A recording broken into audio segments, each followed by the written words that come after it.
News 18 Assam north ইষ্টৰ সমদৰ্শকক নমস্কাৰ জনাইছোঁ আৰু এই মুহূৰ্তত আপোনালোকে সকলোৱে জানে যে মোৰ লগতে উপস্থিত আছে কণাদ পুৰকায়স্থ ডাঙৰীয়া তেখেতৰ পিতৃ গোবিন্দ পুৰকায়স্থ কেন্দ্ৰীয় মন্ত্ৰীও আছিলে আৰু কণাদ পুৰকায়স্থ তেখেতে প্ৰায় ৩৭টা বছৰৰ বিজেপি কাৰ্যকৰ্তা হিচাপে কাম কৰিছিলে বিগত সময়ত বিধানসভাও টিকট বিচাৰিছিলে বা লোকসভাও বিচাৰিছিলে কিন্তু তেখেতে নাপালেও কাৰ্যকৰ্তা হিচাপে তেখেতৰ কৰ্মৰাজি আগবঢ়াই লৈ গৈছিলে আৰু তাৰ ফলশ্ৰুতিত এতিয়া ৰাজ্যসভাৰ তেখেতে মনোনয়ন দিছে এক প্ৰকাৰ তেখেত বিজয় হ'লেই কাৰণ বিৰোধী যিহেতু কেণ্ডিডেট নিদিয়ে দাদা নিউজ 18 অসম নৰ্থ ইষ্টৰ তৰফৰ পৰা আপোনাক কংগ্ৰেচুলেশ্যন জনাইছোঁ আমিও এই নৰ্থ ইষ্ট নিউজৰ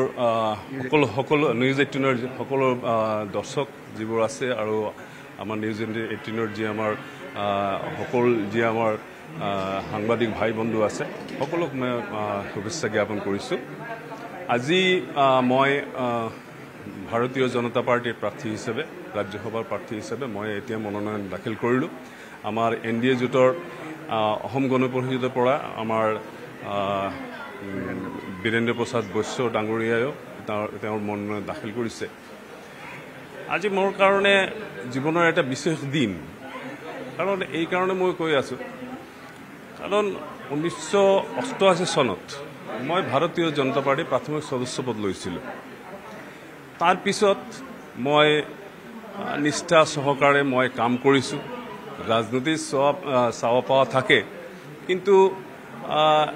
তথাপি আপুনি যেটো কৈছে অকমান আগতে মই আগতে টিকেট বিচাৰিছিলোঁ আমাৰ দলীয় নেতৃত্বই তেতিয়া টিকেট মোক নিদিলেও মই নিষ্ঠা সহকাৰে দলৰ কাম আমি কৰি গৈছিলোঁ এই কাৰণে আজি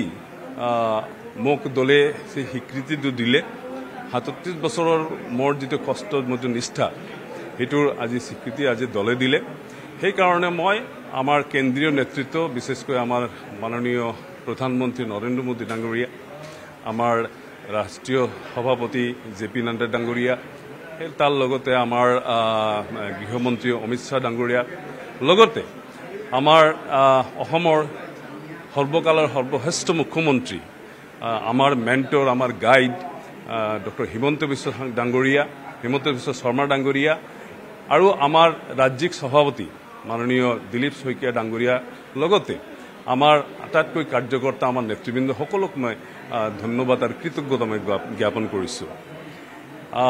এটা কথা মোৰ মনোনয়ন পাৰ্টিয়ে দিছে তাৰ লগতে পাৰ্টিয়ে আকৌ এবাৰ এটা মেছেজ দিছে যে পাৰ্টিত যদি সততা নিষ্ঠাৰে যদি আপুনি দলীয় আদৰ্শ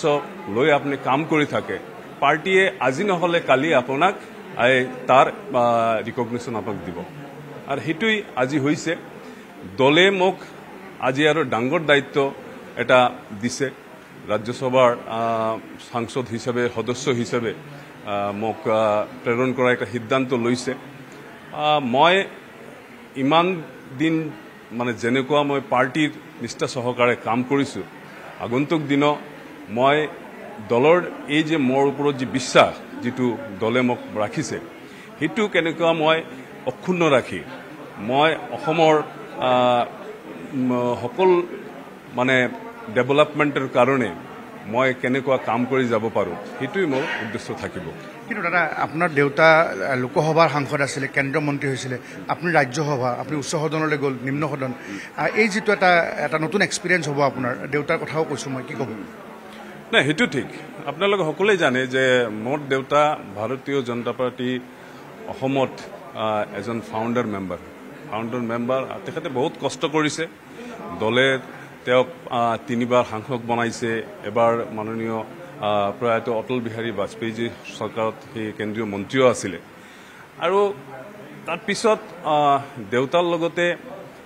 ময়ো দলৰ সৈতে মই নিষ্ঠা সহকাৰে কাম কৰি ইমান দিন মই গৈছোঁ আৰু আজিৰ দিনত দেউতা সবকে খুশি আমাৰ দেউতাই কাৰণ মই ইমান দিন যেটো কাম কৰিছোঁ আজি পুত্ৰৰ যেটো সাফল্য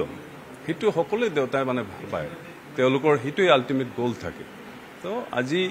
মই সেই কাৰণে আকৌ মই দলীয় নেতৃত্বক মই ধন্যবাদ জনাইছোঁ হয়, আপোনাকতো আমি শুভেচ্ছা দিছোঁ, কিন্তু এটা কথা সুধিব লাগিব, এইটো ৰাইজৰ প্ৰশ্ন যে বিজেপিত পৰিয়ালকেন্দ্ৰিক ৰাজনীতি নচলে বুলি কৈছে, কিন্তু যদি আমি চাওঁ বিবলাংশু ৰয়ৰ ল'ৰাও MP হৈছে ৰাজদীপ ৰয়, আৰু ঠিক তেনেকৈ কবীন্দ্ৰ পুৰকায়স্থ ল'ৰা আপুনিও ৰাজ্যসভাৰ সাংসদ হ'ল, বিজয় চক্ৰৱৰ্তীৰ জীয়ৰীও আজি বিধায়িকা হৈ আছে, গতিকে আপোনাৰ ক্ষেত্ৰত বিৰোধীয়ে ক'ৰবাত কথা ক'বলৈ চান্স পাব নেকি যে পৰিয়ালকেন্দ্ৰিক ৰাজনীতি? চাওক, পৰিয়ালকেন্দ্ৰিক ৰাজনীতিক দুটা দিশ আছে। এটা হৈছে যে দলৰ লগত আপোনাৰ কোনো ৰিলেশ্যন নাই, আপোনাক পৰিয়ালৰ কাৰণে আপোনাক আনি কিবা এটা দায়িত্ব দিছে, সেইটো এটা কথা। আৰু দলত নিষ্ঠা সহকাৰে এজন কাৰ্যকৰ্তা হিচাপে এজন আমাৰ কাৰ্যকৰ্তাই যদি 30 বছৰ 35 বছৰ ধৰি কাম কৰি থাকে, তাৰপিছত যদি দলে তাক স্বীকৃতি দিয়ে, সেইটো পৰিয়ালকেন্দ্ৰিক ৰাজনীতি কেনেকুৱা পৰিব, মই বিৰোধীক প্ৰশ্ন কৰি আছোঁ। কাৰণ কংগ্ৰেছক আপোনালোকে চাওক যে যদি আপুনি ইতিহাস যদি আমি চাওঁ, তাহলে দেখিম যে কংগ্ৰেছ এতিয়ালৈকে পৰিয়ালকেন্দ্ৰিক ৰাজনীতি চলি আছে। আজি ৰাহুল গান্ধীৰ কথা যদি আপুনি চিন্তা কৰে, তাহলে তেতিয়াহ'লে আপুনি চাব যে ৰাহুল গান্ধী পলিটিক্সৰ লগত দলৰ লগত কোনো সম্পৰ্ক নাছিলে, তেওঁক আনি পোষ্টত বহাই দিলে। তেওঁৰ পিতা প্ৰয়াত প্ৰধানমন্ত্ৰী ৰাজীৱ গান্ধী, কি সম্পৰ্ক আছিলে তেওঁৰ সংগঠনৰ লগত, দলৰ লগত, তেওঁক আনি বহাই দিলে। তো পৰিয়ালকেন্দ্ৰিক ৰাজনীতিৰ কথা যিটো বিৰোধীয়ে যিটো উঠায়, সেইটো আগতে তেওঁলোকৰ আগে মানে আইনাটোত তেওঁলোকৰ চেহেৰা আগে চাব লাগে, তাৰপিছত মানে বাকী এইটো ক'ব লাগে। যিদিনাখন আপোনাৰ নাম ঘোষণা কৰিছিলে, তাৰ পিছৰ পৰা আপোনাৰ মনটো কেনেকুৱা লাগি আছিলে? এটা এনেকুৱা ভাৱ আহিছিল নে যে মই উচ্চ সদনত বহিম, বা আপুনি শৈশৱতে কেতিয়াবা ভাবিছিল নেকি যে কেতিয়াবা আপুনি ৰাজ্যসভা বা লোকসভাৰ মজিয়াত আপুনি বহিব? কাৰণ সকলোৱে আমি টেলিভিশ্যনত দেখা পাওঁ। চাওক, কিছু মানুহৰ কিছু লক্ষ্য থাকে, আৰু মই মানে মোৰ শৈশৱৰ পৰা মই এটা মানে ৰাইজৰ কাম কৰা, ৰাইজৰ মাজত যোৱা, সেইটো মোৰ এটা আছিলে, ইণ্টাৰেষ্ট আছিলে। সেইকাৰণে মই ইমান দিন মই তাৰ লগত কি কয় ইয়াৰ কাৰণে মই দলৰ লগত আছিলোঁ, সংগঠনত মই কাম কৰিছোঁ। কিন্তু কথা হৈছে যে এই যিটো মোক স্বীকৃতি আজি দলে দিলে, সেইটো মই একচুৱেলি মই ভবা নাই, এইটো ভবা নাই। কাৰণ দল আপোনাৰ এক্সপেক্টেশ্যনকে বেছি দিব পাৰে, সেইটোৱে মোৰ মানে ক্ষেত্ৰত সেইটো প্ৰমাণিত হৈছে, যদি আপুনি ঠিকভাৱে দলৰ কাম কৰি থাকে। ঠিক আছে, ধন্যবাদ জনাইছোঁ। Thank you. এয়া আছে কণাদ পুৰকায়স্থ ডাঙৰীয়া, তেখেতৰ পিতৃ কবীন্দ্ৰ পুৰকায়স্থ, তেখেতে কেন্দ্ৰীয় মন্ত্ৰী আছিলে, আৰু এনেধৰণে